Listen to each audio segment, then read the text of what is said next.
Okay, so real talk for a sec. Public speaking, right up there with like, I don't know, the worst things ever, right? Like most people, I think, break out in a cold sweat just thinking about it. It's right up there with like dentist appointments Absolutely. and like stubbing your toe really hard on like a table leg in the middle of the night. We're not going to let that fear paralyze us. You've got this big presentation coming up. Yeah.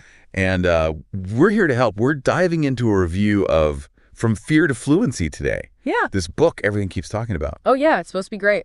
Yeah. And we're going to arm you with the absolute best tips, the need-to-know stuff, straight from the book, without you having to, like, actually read the whole thing. Yeah. Save you some time. Exactly. So are you ready to conquer this thing? I mean, public speaking is a huge part of my job, so I'm always looking for an edge. Well, then let's do this. Okay. So the review really dives into this idea. Yeah.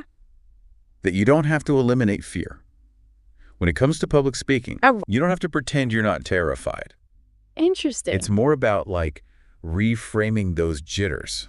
So, like, using it to your advantage. Exactly. Like, think about athletes. Okay. They get those pregame nerves, too, right? Totally. But they use that energy. To, like, amp themselves up. Yeah. To focus, to get intense. Yeah, like to get in the zone. And you can do the same thing with your presentation. I've never thought about it like that. Right. It's kind of cool. It is. So I guess it's more about, like, turning stage fright into stage excitement. Yeah, find a way to channel that energy. I like that. Yeah. But how do you actually do that? Well, the review talks about a few techniques. Okay. Like positive self-talk. Instead of thinking, I'm going to mess this up. Which we all do. Yeah. Try thinking, I've got this, I'm prepared, Okay. and I have something valuable to share. I like that. It's like a little mantra. Exactly. And then visualize yourself giving a killer presentation. Okay. Picture it going perfectly. The audience is engaged. They're loving it. Manifest it. And this is key focus on connecting with your audience. Okay. See them as individuals you're having a conversation with. Right. Not just like this big, scary mass of people. Exactly. It's way less intimidating that way. It's less about you, more about them. That's a good way to put it. Yeah. I also saw that the review mentioned storytelling. Oh, yeah, that's a good one. Why is that so important? Well, stories are powerful because they tap into our emotions. Okay. And they make information way more memorable. Makes sense. So even if your topic is super technical or kind of dry, Right. weaving in a relevant anecdote can grab your audience's attention. Oh, yeah. Help them connect with your message on a deeper level. So it's not just about, like, data and facts. No. You got to make them feel something. Exactly. I like it. Think about your presentation. Is there, like, a personal experience you can share? A case study, something to illustrate your points and make them hit home? Yeah. Or even just something to break up the monotony. Totally. Like a little humor can go a long way. Okay, so stories for engagement, check. But what about these rhetorical devices the review talked about? Oh, yeah, those are good to know. Can you break those down for us? Sure. Rhetorical devices are basically tools that use language in a persuasive or impactful way. Okay. Like you can use metaphors to make complex ideas more relatable. Repetition can also be super effective. Okay. Like Martin Luther King Jr.'s I Have a Dream speech. Yeah, iconic. Driving home a point with incredible force. And you can even use rhetorical questions to get your audience thinking. Okay, give me an example. Okay, so imagine you're presenting a new product. All right. You could ask, wouldn't it be amazing if? Oh, I see. To pique their interest and make them crave the solution you're about to present. That's pretty sneaky. But effective. Okay, so we've got our content. We're using storytelling. We're throwing in some rhetorical devices. Now let's talk about prep work. Oh, yeah, this is huge. The review really hammered home how important that is. Because it is. Why is that? Well, the more you practice and rehearse, the more confident you'll feel when you're actually up there.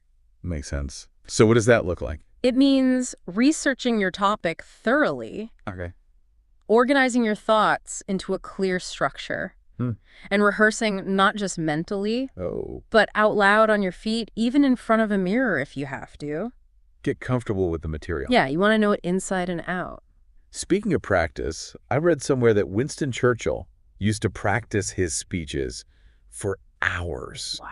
Like hours on end. Dedication. It just shows you that even the most experienced speakers understand the power of preparation. Yeah, you can never be too prepared. Right. And it's not just what you say, but how you say it. Okay. Which brings us to body language. Oh, this is a big one.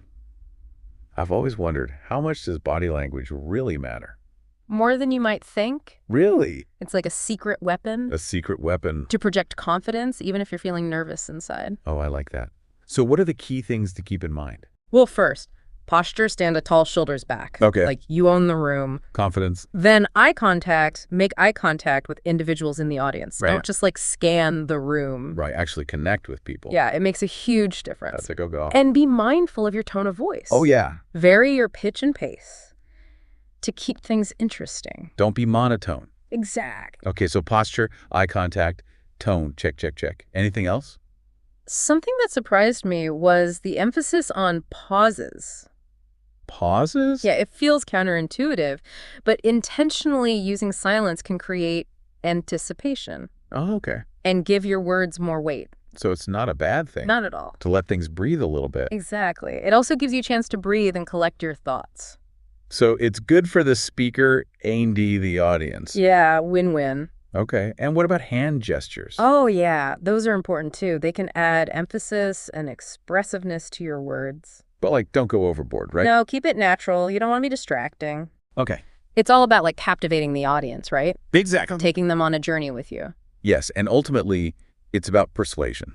Okay. Moving your audience to think differently. Uh-huh. To take action, to believe in your message. You're really trying to get through to them. Yeah. You want them to leave feeling like they learned something or were inspired in some way. The review also suggests tailoring your message to your specific audience. Well, that's smart. Yeah. Think about their needs and interests. Okay. How can you connect your topic to their world? So it's relevant to them. Exactly. I love that idea of building rapport right from the start. Yeah, that's so important. Like maybe opening with a relatable anecdote. Or a thought-provoking question to get them hooked. Yeah. Or you could acknowledge the shared experience in the room. Okay. For example, if you're talking about a challenge everyone in the audience faces. Right. Saying something like, we've all been there, creates instant connection. Like you're all in this together. Okay, now for the part everyone dreads. Oh, no. Q&A. What if someone asks you a question and you have no idea what the answer is? Well, the review says it's all about staying composed. Yeah. Take a moment to gather your thoughts before answering. Don't just blurt out the first thing that comes to mind. Right. And if you don't know the answer, which will happen, it's okay to say, I'll need to look into that further. Much better than making something up. Agreed. Okay, what about if someone is being critical? Try not to take it personally. Easy to say. I know, but really try to see it from their perspective, acknowledge their point of view, and try to find common ground. Think of it as an opportunity to clarify your message and address any concerns. Yep. That's great advice for life in general. Totally. Not just presentations. Like, what about those dreaded negotiations with your internet provider? Oh, yeah. That's a good one. Those can get heated. For sure. But if you can stay calm, acknowledge their perspective, try to find common ground. You might actually get somewhere. Maybe even a discount. You never know. Okay, so we've talked about fear, content, prep work, body language, Q&A. What else is there? Well, the review really wraps things up by emphasizing the importance of authenticity. So ditch the robotic monotone.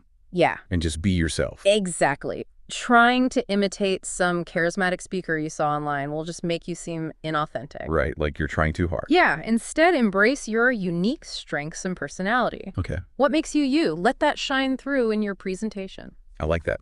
So thinking about your upcoming presentation, what unique qualities can you leverage? What personal touch can you add? That's something to really think about. And remember, public speaking is a journey, not the destination. So true. Each presentation is a chance to learn and grow. It's all about progress, not perfection. Exactly. So don't beat yourself up if things don't go perfectly. Just keep practicing, keep learning, keep getting better. That's the key. Before we wrap up, here's a final thought to chew on. Okay. Imagine you've given your presentation. Yeah. And it was a smashing success. Standing ovation, the whole 9 yards. All right. What one thing from this deep dive do you think made the biggest difference for you? Keep that in mind as you continue prepping. That's a great exercise. And if you want to learn even more, definitely check out From Fear to Fluency. Yeah, dive deeper into these techniques. Discover even more strategies to become a confident, captivating speaker. You got this. You really do. Just remember to breathe. And have fun. Yeah, have fun.